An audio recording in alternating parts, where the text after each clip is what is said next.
ઘરમાં કારેલા બનાવો છો અને એની છાલને સીધી કચરામાં ફેંકી દો છો ને, પણ રોકાવો જરાક, આ રેસીપી તો જુઓ. અને સ્પેશિયલી ડાયાબિટીસના લોકો જેના માટે આ રેસીપી ખૂબ જ ઉપયોગી છે.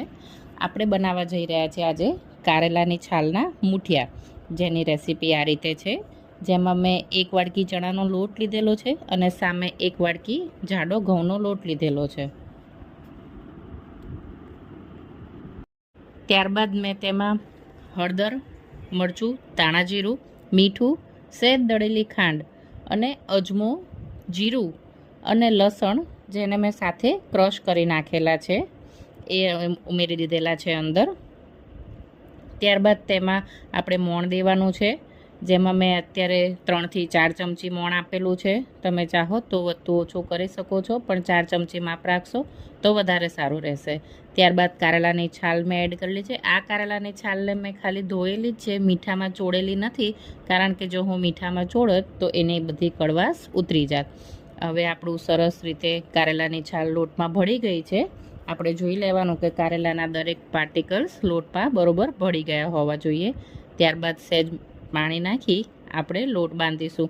પાણી નાખવામાં ધ્યાન રાખવાનું, કારણ કે આપણે ચણાનો લોટ જાડા લોટના સમાન જ લીધેલો છે, એટલે હંમેશા થોડું પાણી નાખી પહેલાં ટ્રાય કરી જોવાનો.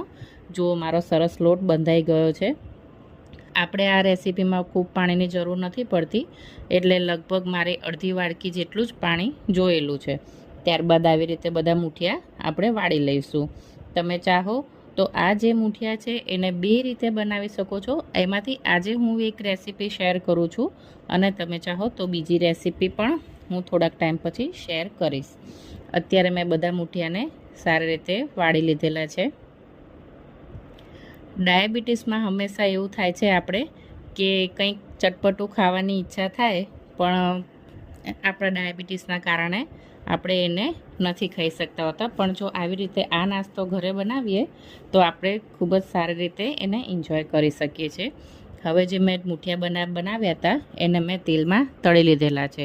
તમે જે બીજી રેસીપીની વાત કરું તો એ રેસીપીમાં એવું છે કે તમે આ જે મૂઠિયા વાળેલા છે એને સીધા વરાળે બાફી નાખવાના ઢોકળિયામાં મૂકીને, અને લગભગ 10 થી 15 જ મિનિટમાં આ મૂઠિયા બફાઈ જાય છે. અને ત્યારબાદ રાઈ, હિંગ, લીમડો તલનો વઘાર કરી એને પણ એન્જોય કરી શકો છો.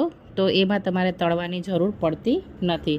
આ અત્યારે મારા મૂઠિયા સરસ રીતે તળાઈ ગયા છે અને ગોલ્ડન બ્રાઉન થઈ ગયા છે, એટલે મેં કાઢી લીધેલા છે.